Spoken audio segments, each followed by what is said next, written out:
Assalamualaikum warahmatullahi wabarakatuh. Izin memperkenalkan diri, perkenalkan nama saya Neng Wulan Putri Handayani dengan NIM akhir 096. Di sini saya akan mempresentasikan mengenai kajian biosintesis glikosida dan lipid pada tanaman kedelai beserta khasiat dan kegunaannya secara tradisional. Kedelai bukan hanya sumber protein, tapi juga pangan fungsional yang mengandung senyawa metabolis sekunder seperti isoplavon dan lipid nabati. Isoplavon glikosida dalam kedelai diproduksi melalui jalur fenilpropanoid dengan bantuan enzim spesifik yang menjadikannya antioksidan kuat untuk kesehatan jantung. Dengan kandungan asam lemak yang tak jenuh, yang mencapai 20% serta sejarah pemanfaatan tradisionalnya sebagai tempe hingga susu kedelai, tanaman ini memiliki peran krusial dalam mencegah penyakit degeneratif seperti diabetes dan kolesterol tinggi. Pembahasan ini akan berfokus pada 4 poin utama, yaitu memahami bagaimana proses biosintesis isoplavon glikosida dan lipid yang terjadi pada tanaman kedelai secara biokimia. Selain itu, kita akan mengidentifikasi bagian spesifik dari tanaman yang menjadi sumber utama kedua senyawa tersebut, serta menganalisis bagaimana khasiat dari berbagai pemanfaatan tradisional kedelai jika ditinjau langsung dari kandungan senyawa aktif yang ada di dalamnya. Tujuan utama dari penelitian ini adalah untuk menjelaskan secara mendalam mekanisme biosintesis isoplavon glikosida dan lipid yang terjadi pada tanaman kedelai. Selain itu, saya ingin mengidentifikasi bagian spesifik dari tanaman kedelai yang paling banyak mengandung senyawa glikosida dan lipid tersebut, serta mengkaji lebih jauh bagaimana khasiat dan pemanfaatan kedelai secara tradisional dapat dijelaskan berdasarkan kandungan senyawa kimia yang dimilikinya. Secara botani, kedelai adalah tanaman semusim dari famili Fabaceae yang memiliki ciri khas habitus tegak dengan sistem perakaran akar tunggang berbintil hasil simbiosis dengan bakteri penambat nitrogen. Tanaman ini memiliki batang berbulu halus, daun trifoliat, serta bunga papilionase berwarna putih atau ungu yang umumnya menyerbuk sendiri. Bagian terpentingnya adalah buah polang berbulu yang berisi 1 hingga 4 biji, dan di mana biji inilah yang menjadi sumber utama protein dan minyak nabati dengan nilai ekonomi serta nutrisi yang sangat tinggi. Dilihat dari klasifikasi taksonominya, kedelai termasuk ke dalam kingdom Plantae dan divisi Magnoliophyta atau kelompok tumbuhan berbunga.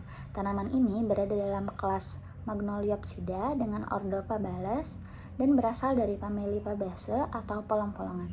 Secara spesifik, kedelai diidentifikasi dalam genus Glycine dengan nama spesies Glycine max yang menjadi fokus utama dalam studi kandungan kimia kali ini.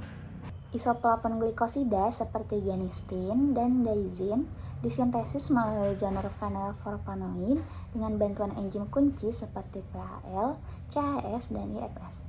Proses glikolasi ini penting untuk meningkatkan kelarutan dan stabilitas senyawa agar bisa disimpan dalam vakuola sel.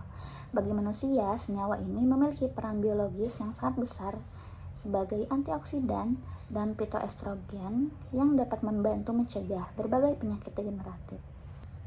Lipid utama pada kedelai berupa triacylglycerol yang menyusun sekitar 18 hingga 22% berat biji. Proses pembentukannya dimulai dari asetil-CoA menjadi asam lemak melalui jalur elongasi dan desaturasi, yang kemudian dirakit di retikulum endoplasma melalui jalur Kennedy dengan bantuan enzim DGAT. Selain sebagai cadangan energi bagi tanaman, lipid ini sangat bermanfaat bagi kesehatan manusia karena kemampuannya dalam menurunkan kolesterol dan menjaga kesehatan jantung. Secara distribusi, senyawa glikosida dan lipid paling dominan ditemukan pada bagian biji atau kotiledon. Meskipun glikosida juga terdapat sedikit di daun dan akar, akumulasi senyawa ini dipengaruhi oleh faktor genetik, lingkungan, serta tahap pertumbuhan tanaman. Hal inilah yang menjadi alasan mengapa biji kedelai itu dianggap sebagai sumber utama pangan fungsional dan bahan baku obat tradisional yang sangat potensial. Produk olahan seperti tempe, tahu, dan susu kedelai memiliki nilai terapeutik tinggi berkat sinergi antara glikosida dan lipid. Melalui proses fermentasi, bioavailabilitas senyawa meningkat sehingga khasiatnya sebagai antioksidan, kardioprotektif, dan penurun LDL menjadi lebih optimal. Hal ini membuktikan bahwa pemanfaatan tradisional kedelai sangat mendukung kesehatan tubuh secara menyeluruh melalui asupan pangan fungsional harian. Kesimpulannya, kedelai merupakan sumber glikosida dan lipid yang kaya melalui jalur biosintesis fenolflavonoid dan asetil-CoA. Senyawa-senyawa ini terakumulasi secara dominan pada bagian biji dan memberikan manfaat kesehatan yang signifikan, terutama sebagai antioksidan dan pelindung jantung. Pemanfaatan dalam bentuk olahan tradisional bukan hanya bagian dari budaya, tetapi juga solusi nutrisi yang mendukung pencegahan penyakit degeneratif. Demikian presentasi saya. Mohon maaf bila ada kesalahan. Wabillahi taufiq wal hidayah. Wassalamualaikum warahmatullahi wabarakatuh.